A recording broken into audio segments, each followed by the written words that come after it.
Assalamualaikum warahmatullahi wabarakatuh. Nama saya Muhammad Airil Al-Habsyi dari kelas 94. Di sini saya akan menjelaskan kasus Pulau Rempang. Sebelumnya kita harus mengetahui apa itu kasus Rempang.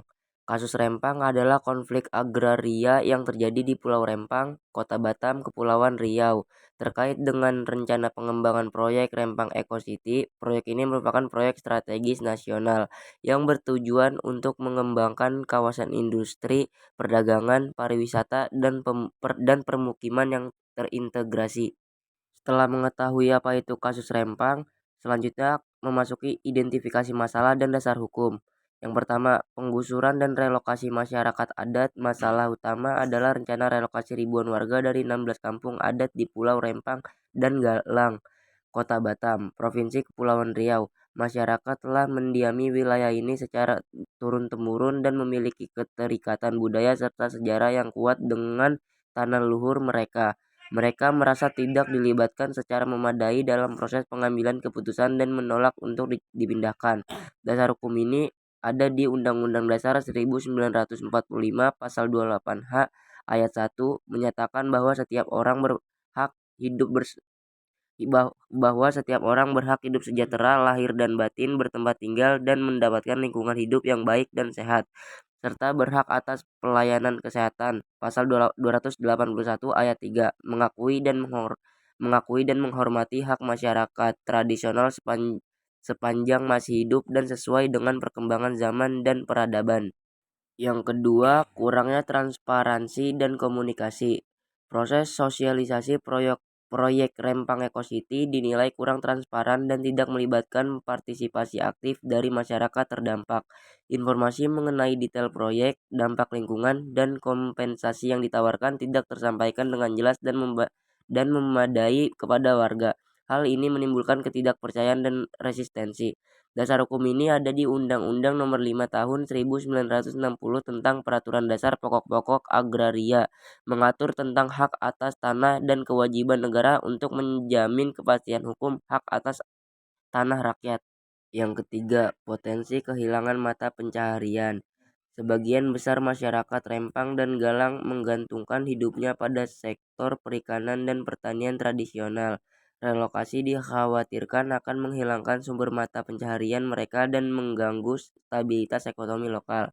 Dasar hukum ini ada di Undang-Undang Nomor 2 Tahun 2012 tentang pengadaan tanah bagi pembangunan untuk kepentingan umum. Undang-undang ini mengatur prosedur-prosedur pengadaan tanah, termasuk musyawarah dan pemberian ganti kerugian yang adil, namun implementasinya seringkali menimbulkan masalah, terutama terkait dengan definisi kepentingan umum dan penentuan ganti kerugian. Yang keempat, dampak sosial dan budaya. Pemindahan paksa dapat merusak struktur sosial dan budaya masyarakat adat. Hilangnya kampung halaman berarti hilangnya identitas, tradisi, dan warisan budaya yang telah diwariskan dari generasi ke generasi. Dasar hukum ini ada di Undang-Undang Nomor 1 Tahun 2014 tentang perubahan atas Undang-Undang Nomor 27 Tahun 2007 tentang pengelolaan wilayah pesisir dan pulau-pulau kecil. Yang kelima, potensi konflik agraria. Kasus ini memicu potensi konflik agraria yang lebih luas terkait dengan hak atas tanah dan pembangunan di wilayah pesisir dan pulau-pulau kecil di Indonesia. Dasar hukum, peraturan daerah, Provinsi Kepulauan Riau dan Kota Batam, Perda terkait tata ruang wilayah dan hak-hak masyarakat adat juga relevan dalam kasus ini. Selanjutnya solusi. Yang pertama, dialog dan musyawarah yang inklusif. Pemerintah dan pihak terkait perlu membuka dialog yang jujur, transparan, dan inklusif dengan masyarakat terdampak. Aspirasi dan kekhawatiran masyarakat harus didengarkan dan dipertimbangkan secara serius. Yang kedua, peninjauan kembali rencana relokasi. Pemerintah perlu meninjau kembali urgensi dan alternatif dari relokasi tersebut dari relokasi seluruh masyarakat. Opsi pemukiman kembali di lokasi yang sama atau relokasi sebagian dengan memperhatikan hak-hak masyarakat adat perlu dipertimbangkan. Yang ketiga, penetapan status dan pengakuan hak masyarakat adat. Pemerintah perlu mempercepat proses penetapan status dan pengakuan hak masyarakat adat atas tanah dan wilayah adat mereka. Ini akan memberikan kepastian hukum dan melindungi hak-hak mereka dalam proses pembangunan. Yang keempat, kompensasi yang adil dan layak. Jika relokasi tidak dapat dihindari, kompensasi yang diberikan harus adil, layak, dan mempertimbangkan kerugian material, imaterial, serta dampak sosial dan budaya yang dialami masyarakat. Yang kelima, transparansi dan akuntabilitas proyek. Informasi detail mengenai proyek Rembang Eco City, termasuk studi kelayakan, rencana tata ruang, dan analisis dampak lingkungan, harus dibuka kepada publik. Proses pengambilan keputusan harus transparan dan akuntabel. Yang keenam, pendekatan pembangunan berkelanjutan. Pembangunan di Pulau Rempang harus mengedepankan prinsip-prinsip pembangunan berkelanjutan dengan memperhatikan aspek lingkungan, sosial, dan ekonomi serta menghormati hak-hak masyarakat lokal dan tradisional.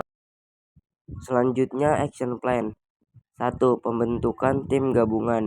Pemerintah membentuk tim gabungan yang melibatkan perwakilan pemerintah pusat, pemerintah daerah, tokoh masyarakat, akademisi, dan organisasi masyarakat sipil untuk memfasilitasi dialog dan mencari solusi terbaik.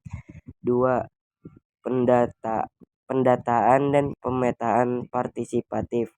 Melakukan pendataan dan pemetaan wilayah adat secara partisipatif bersama masyarakat untuk mengidentifikasi batas wilayah, aset, dan nilai-nilai budaya masyarakat. 3. Fasilitasi musyawarah yang bermakna. Memfasilitasi serangkaian musyawarah yang bermakna antara pemerintah, investor, dan masyarakat terdampak dengan agenda yang jelas dan terstruktur. 4. Kajian dampak sosial dan budaya. Melakukan kajian mendalam mengenai dampak sosial dan budaya dari proyek pembangunan terhadap masyarakat adat. Sekian pembahasan dari saya, kurang lebihnya mohon maaf. Wassalamualaikum warahmatullahi wabarakatuh.